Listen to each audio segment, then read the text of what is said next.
સૌરાષ્ટ્ર પંથકમાં હમણાં આપણે લાંબા સમયથી જોઈ રહ્યા છીએ કે જે જંગલના પ્રાણીઓ છે તે અવારનવાર માનવી ઉપર હુમલો કરી રહ્યા છે। સિંહ હોય, દીપડા હોય, આ તમામ છે અનેકવાર એવી ઘટનાઓ આપણી સામે આવી કે જ્યાં હુમલા કરવામાં આવ્યા, ક્યારેક કોઈકનું મોત થઈ ગયું, ક્યારેક કોઈકને ઈજા પણ પહોંચી। અનેકવાર જ્યારે આવી ઘટના સામે આવી ત્યારે સવાલ એ થયા કે વન તંત્ર અત્યારે કરી શું રહ્યું છે, કારણ કે જ્યારે આ જંગલના પ્રાણીઓ છે માનવી વસાહતમાં આવે છે અને જ્યારે હુમલા કરે છે ત્યારે સવાલ છે ચોક્કસથી ઊભા થાય છે। ફરી એકવાર આવી ઘટના સામે આવી છે જૂનાગઢથી કે જ્યાં દીપડાએ હુમલો કર્યો છે। નમસ્કાર, આપ જોઈ રહ્યા છો નિર્ભય ન્યૂઝ અને હું છું આપની સાથે રિદ્ધિ। જૂનાગઢના જાંબુડીમાં દીપડાએ હુમલો કરતા જે એક મહિલા છે તે ઘાયલ થયા છે।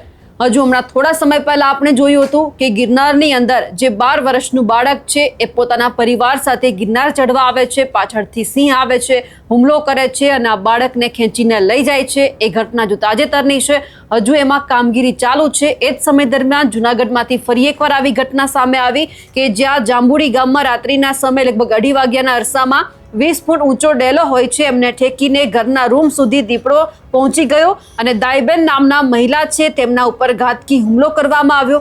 જે દાઈબેન છે તેમના માથાના ભાગે ગંભીર ઈજાઓ પહોંચી છે। આ બનાવ બનતા જ પરિવારે તાત્કાલિક મહિલાને સારવાર માટે વિસાવદર સિવિલ હોસ્પિટલમાં પણ ખસેડ્યા હતા, પરંતુ માથાના ભાગે ટાંકા લેવામાં આવ્યા। ત્યારબાદ તેમના જે હોઠ અને આંખ પાસે વધારે ઈજાઓ હોવાથી તેમને સારવાર માટે જૂનાગઢ સિવિલ હોસ્પિટલ રિફર કરવામાં આવ્યા છે। સ્થાનિકોનું એવું કહેવું છે કે આ જ વિસ્તારમાં 5 દિવસ પહેલા પણ દીપડા એક વ્યક્તિ ઉપર હુમલો કર્યો હતો। સતત વધતા દીપડાના ત્રાસથી ગ્રામજનોમાં પણ ભારે ભય અને ફફડાટ જોવા મળી રહ્યો છે।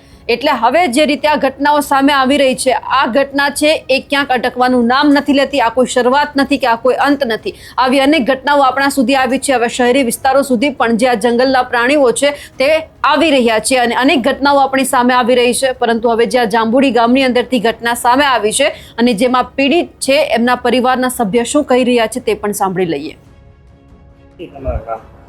ઊંઝાભાઈ જેસાભાઈ વાળા, ગામ જાંબુડી।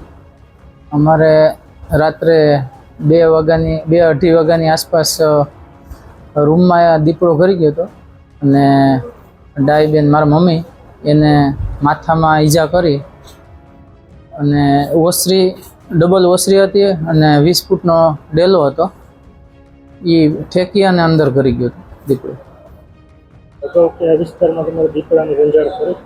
હા, અગાઉ એક બનાવ આને 5 દિવસ પહેલા બનેલો, એક ભાઈને ઈજા કરી હતી। વિસાવદર સિવિલમાં લઈ આવ્યો હતો, ત્યાં ટાંકા ને એવું માથામાં લીધું છે અને ત્યાંથી પછી અહીંયા હોઠ અને આંખમાં થોડીક ઓલું હતું, ઈજા હતી, એટલે પછી જુનાગઢ લઈ આવ્યો। ઊંઝાભાઈ જેસાભાઈ વાળા, ગામ જાંબુડી। અમારે રાત્રે 2-2:30 વાગ્યાની આસપાસ રૂમમાં દીપડો ઘરી ગયો હતો અને ડાઈબેન મારા મમ્મી એને માથામાં ઈજા કરી અને ઓસરી ડબલ ઓસરી હતી અને 20 ફૂટનો ડેલો હતો, એ ઠેકી અને અંદર ઘરી ગયો હતો દીપડો। હા, અગાઉ એક બનાવ આને 5 દિવસ પહેલા બનેલો, એક ભાઈને ઈજા કરી હતી। વિસાવદર સિવિલમાં લઈ આવ્યો હતો, ત્યાં ટાંકા ને એવું માથામાં લીધું છે અને ત્યાંથી પછી અહીંયા હોઠ અને આંખમાં થોડીક ઓલું હતું, ઈજા હતી, એટલે પછી જુનાગઢ લઈ આવ્યો।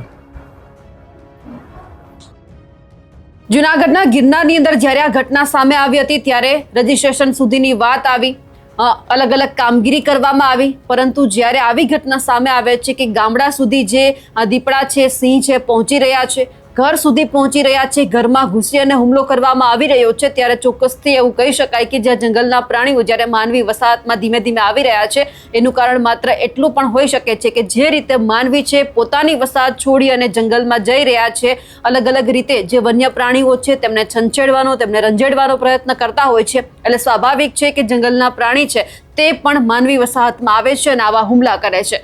હવે જે ઘટના સામે આવી છે તેમને લઈ આપ શું માનો છો, કમેન્ટ કરીને ચોક્કસથી જણાવજો। સાથે જ અમારી નિર્ભય ન્યૂઝ ચેનલને લાઇક, શેર અને સબસ્ક્રાઇબ કરવાનું ભૂલશો નહીં। નમસ્કાર।